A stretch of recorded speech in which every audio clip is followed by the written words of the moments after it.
Hey friends, I am super excited that the new Merchant Empire event has finally hit my server after a couple weeks of waiting.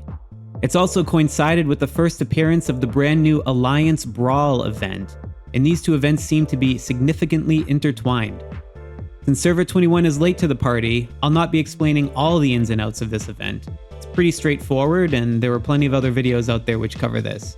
Instead, I'm going to dive right into it and share a bunch of tips and tricks to help you and your alliance make the most out of your Merchant Empire rewards and use it as a strategic lever to compete better in the Alliance Brawl. So be sure to share this video with your alliance. Let's dive right in with tip number 1. This is a little bit about hacking player psychology, but you can reduce the risk of your caravans getting raided if you are smart about the times that you send them. For example, many players are active right at the server refresh and running through all of their daily tasks. It's a super busy time, and quite frankly, I even see my hourly views on this channel plummet very briefly. Many of these players will immediately use their 4 raid attempts to pillage the caravans that are out there. This is especially so because you now get points for Alliance Brawl from raiding caravans, and many players will want to immediately open those chests by doing those selected activities.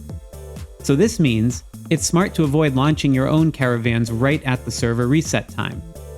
Additionally, right before server reset time is also potentially dangerous for 2 reasons.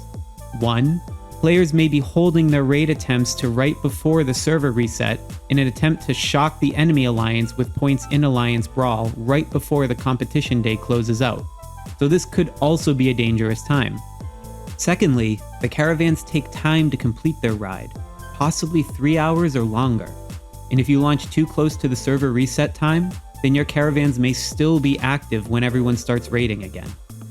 Instead, I would recommend launching your caravans only after there has been some cooldown time after the server refresh.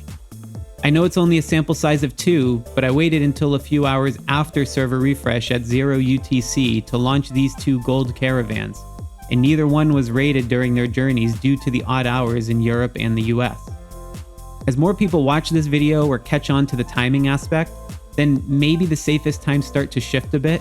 So just be intentional about it and experiment with what works for you and that's practical for the times that you actually play in real life. Tip number 2 is to understand the value priority of items being shipped in the caravans.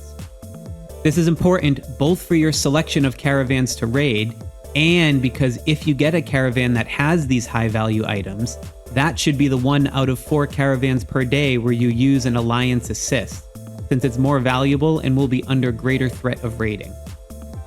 The items you should be on the lookout for, again both for raiding and sending your own caravans, include the following. Artisan's Vision, because it's so rare and becomes a huge bottleneck for upgrading Governor gear into the late blue and purple levels. Seriously, free-to-play players will frequently find themselves sitting on enough satin and gilded threads to upgrade every item, but not enough Artisan Visions to even upgrade a single piece of gear. Charm guides and charm designs are also a top priority because Governor charms provide health and lethality, which is more valuable than the attack and defense of Governor gear. The only reason I include Artisan's Visions for Governor gear is because it's more scarce to come by than sources of charm guides and charm designs. Finally, it might also be worth considering True Gold. I wouldn't put it as highly as the other items I just mentioned, but it can be helpful late game. If you aren't really a spender, then you'll likely be in my position with a couple of weeks of speed up saved that you can't use because you can't build anything else in your town due to a lack of True Gold. You have many sources where you can get True Gold though, so I wouldn't over-index on this one. Just know it's a nice sweetener if you see it. Forge hammers are also good if you see them, but not as good as the other items. And if you're following my bear hunt guide linked below in the description, then you should have no problem getting a consistent source of these anyway. General speed-ups are also helpful, but remember that you can get the 3-hour versions of them from the purple items your caravans carry. You don't necessarily need to have the orange 8-hour ones bump out other key items to get general speed-ups from this event. And also be sure to note that these items don't all require you to have an SSR caravan in order for them to spawn. For example, here's a blue caravan that has an Artisan's Vision in it. So pay attention to what spawns in the caravan and don't just refresh until you get an orange one. And while we're on the topic of refreshing caravans, tip number 3 is to pay attention to the refresh probabilities. Not all refreshes are created equal. As we can see from this information panel, the more refreshes you have done, the greater the chance you will get of an orange SSR caravan. These escalating probabilities mean you should almost never give up on the 3rd or 4th refresh if you still have caravan vouchers, since these later refreshes are when you get the best probability for rewards. The only exception to this might be if you get one of those blue caravans with the Artisan Vision on it, and you still have another caravan to launch where you're going to use those vouchers. Also, don't forget that you can refresh again after your 6th attempt for another guaranteed SSR caravan. While a bit of an edge case, this may be something you would want to spend a voucher on if that orange caravan you just got has less compelling rewards and not any of the priority ones we just discussed in tip number 2. Tip number 4 is another tip relating to target selection, this time about the caravans themselves. If you get this event during Alliance Brawl participation, then you will notice that some caravans have an Alliance tag labeled on them. These are caravans from the enemy alliance that you are competing with in Alliance Brawl. Like you, they too are competing for Alliance Brawl points, and their caravans will help them score more points on you. So, you have an opportunity to steal their points when you see their caravans and add it to your score instead. If your entire alliance is coordinated in doing this, it can make a big difference in winning the day. Additionally, you might find enemy caravans after you have exhausted your raid attempts for the day. If this happens, you can actually share the caravan in your alliance chat for another member to attack.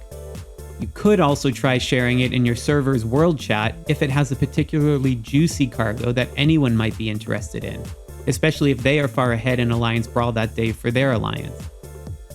And finally, if you have a farm account that is strong enough to attack the target, then you can even consider sharing the caravan location with your farm account and spend that account's raid attempts helping your main alliance score more points.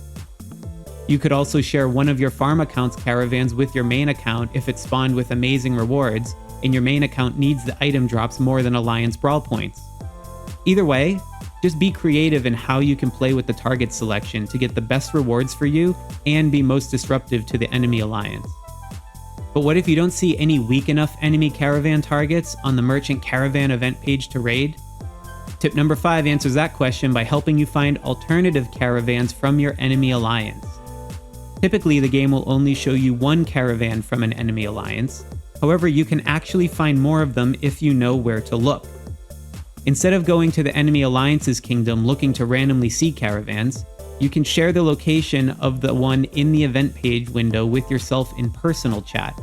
Then when you go to view the enemy caravan, simply zoom out and you can see the route it's taking to visit various outposts in the enemy's kingdom. You will also likely encounter multiple other caravans near these outposts, a good portion of which will be by the same alliance. You can then click on them and see what they are carrying and if they would make good targets for either you or others you want to share it with, like we talked about in tip number 4.